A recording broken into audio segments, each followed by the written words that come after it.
What if I told you that right now, in secret compounds across the globe, thousands of people are preparing for the return of their alien creators?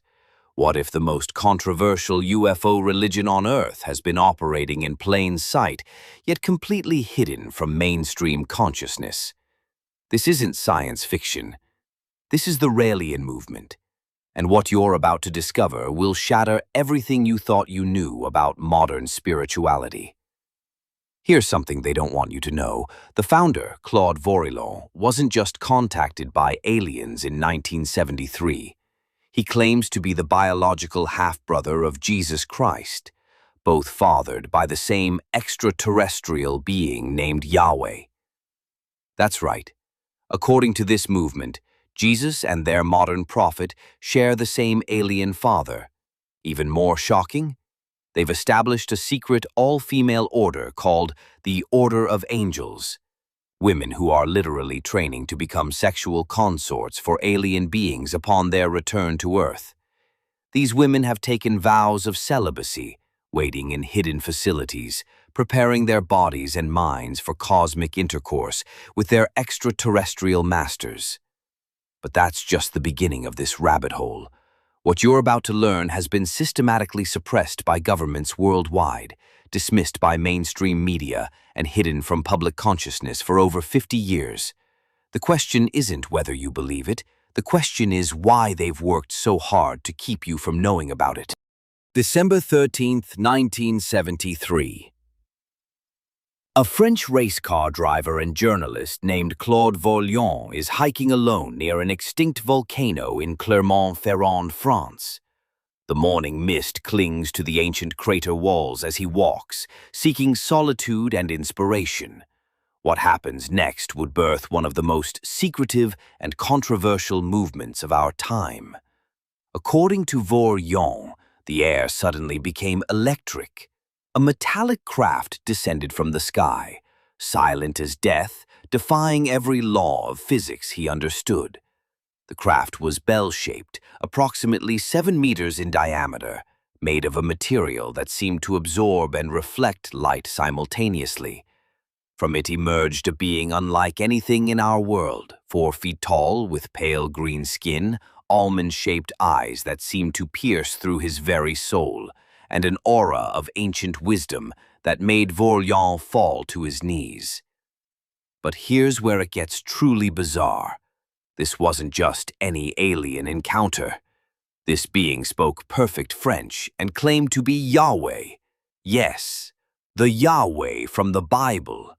The same entity that spoke to Moses, that commanded Abraham, that shaped the destiny of humanity for millennia. And he had a message that would rewrite human history. We are not God's children. We are the genetic experiments of an advanced alien race called the Elohim. But why Claude? Why a small-town French journalist with dreams of racing glory?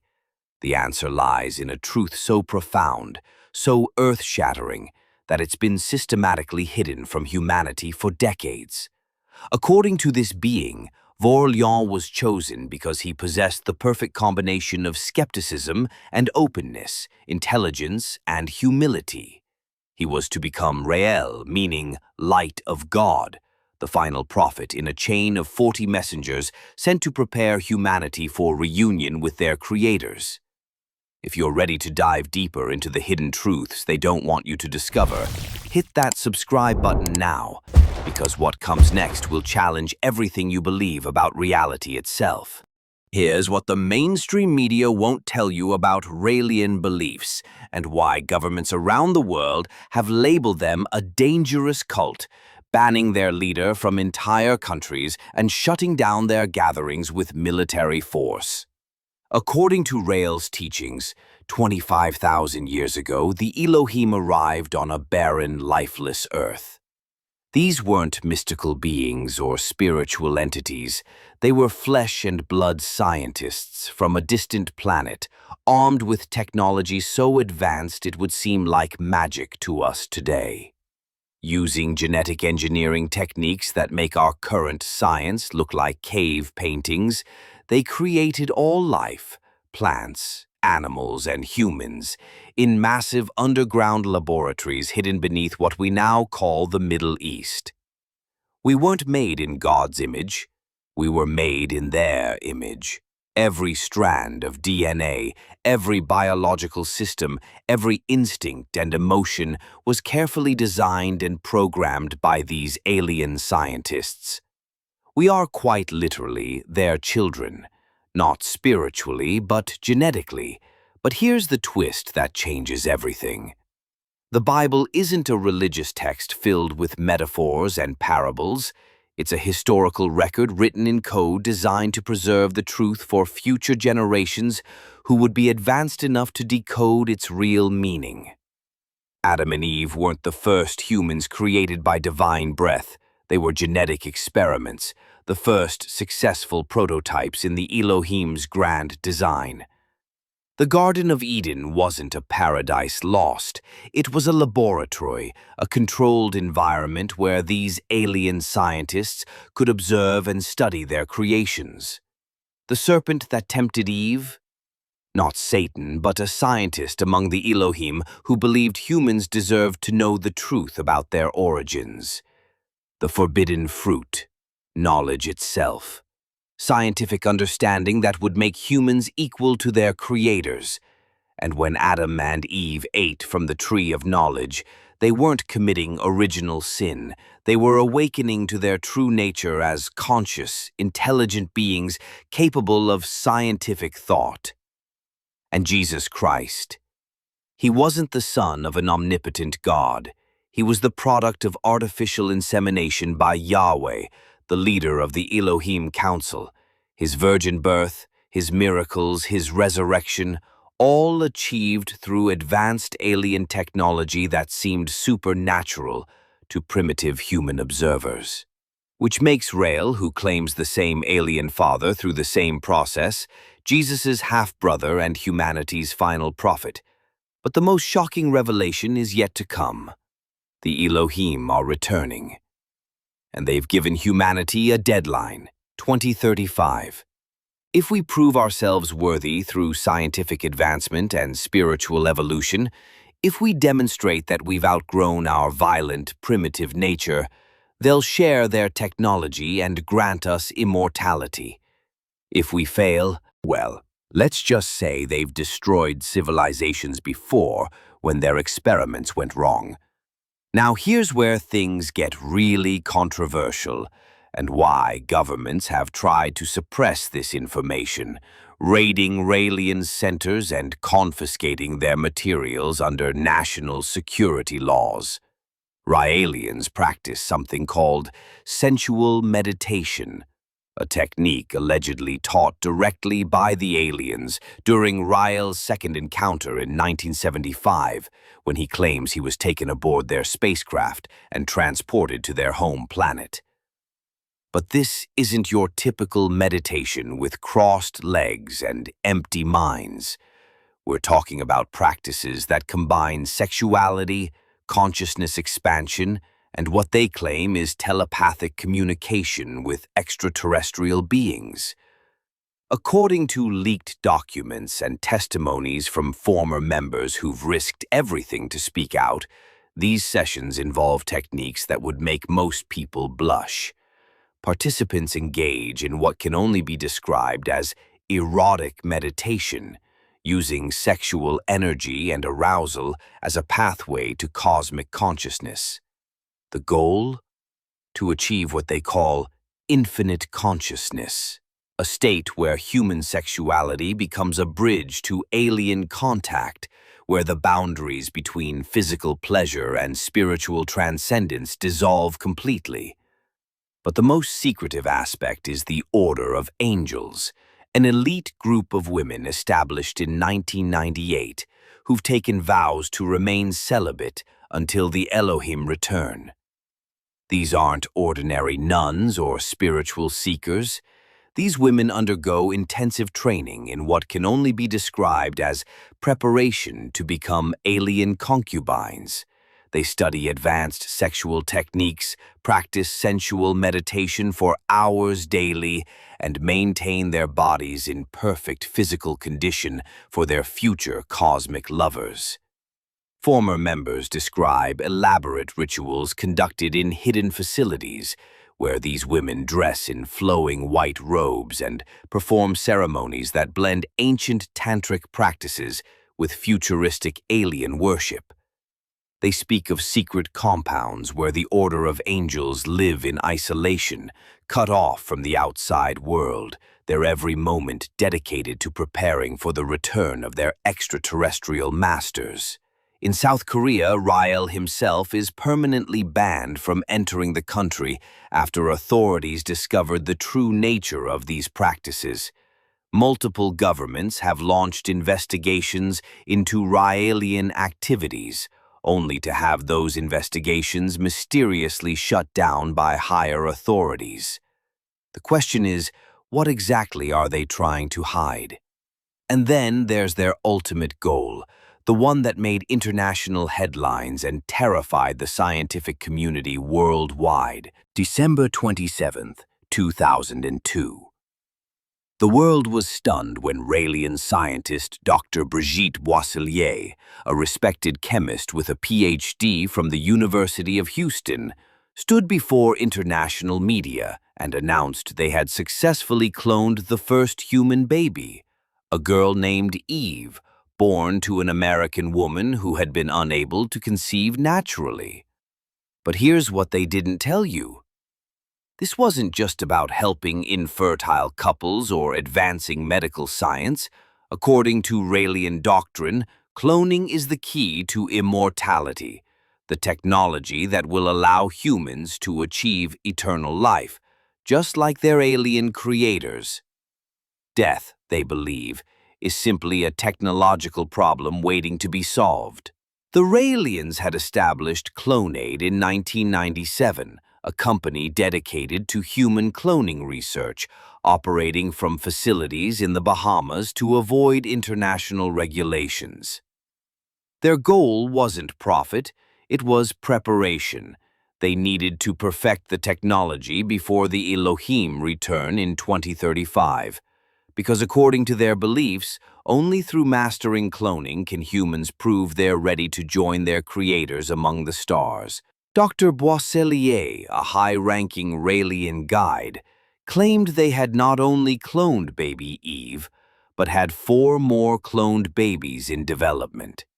She spoke of a future where death would be optional, where consciousness could be transferred from one cloned body to another, where humans could achieve the same immortality enjoyed by the Elohim for millennia. But here's the terrifying part. Despite international investigations, court orders, and media scrutiny, no evidence of baby Eve was ever produced. No DNA tests, no medical records, no proof whatsoever. The cloning claims vanished into secrecy as quickly as they had appeared. Dr. Boisselier and the Raelian leadership simply refused to provide any verification, claiming they needed to protect the privacy of the families involved.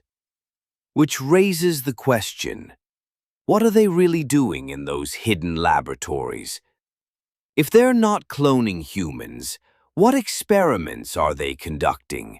And why have multiple governments launched investigations into Raelian activities, only to have those investigations mysteriously shut down by agencies operating under national security classifications? The truth is, we may never know what really happened to baby Eve, or what the Raelians are truly preparing for in their secret facilities around the world.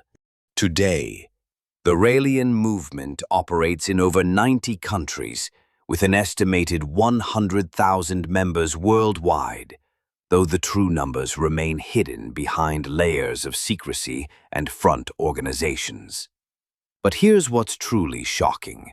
They're hiding in plain sight, infiltrating every level of society, while maintaining their ultimate allegiance to their alien creators. From corporate executives in Silicon Valley to university professors in Europe, from government officials in Canada to entertainment industry insiders in Hollywood, Raelians have embedded themselves throughout the power structures of modern civilization. They operate through charitable foundations promoting scientific research, through businesses advancing genetic technologies, through academic institutions studying consciousness and human potential.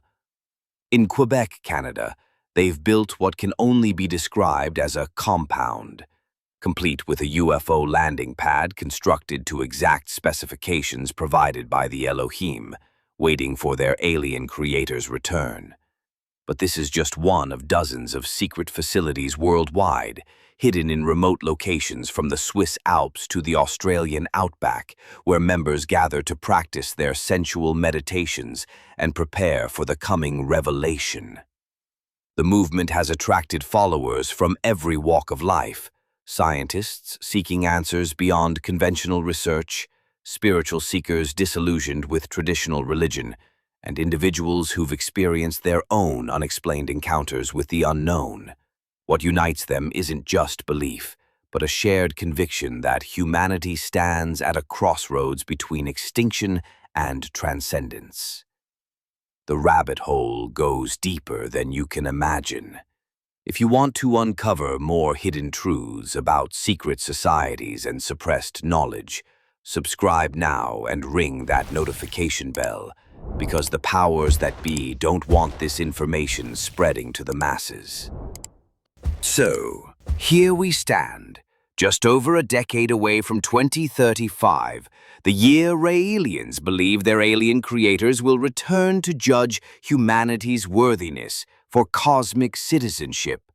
Across the globe, members continue their preparations, practicing their meditations, advancing their scientific research, and maintaining their faith in a reunion that will transform human civilization forever.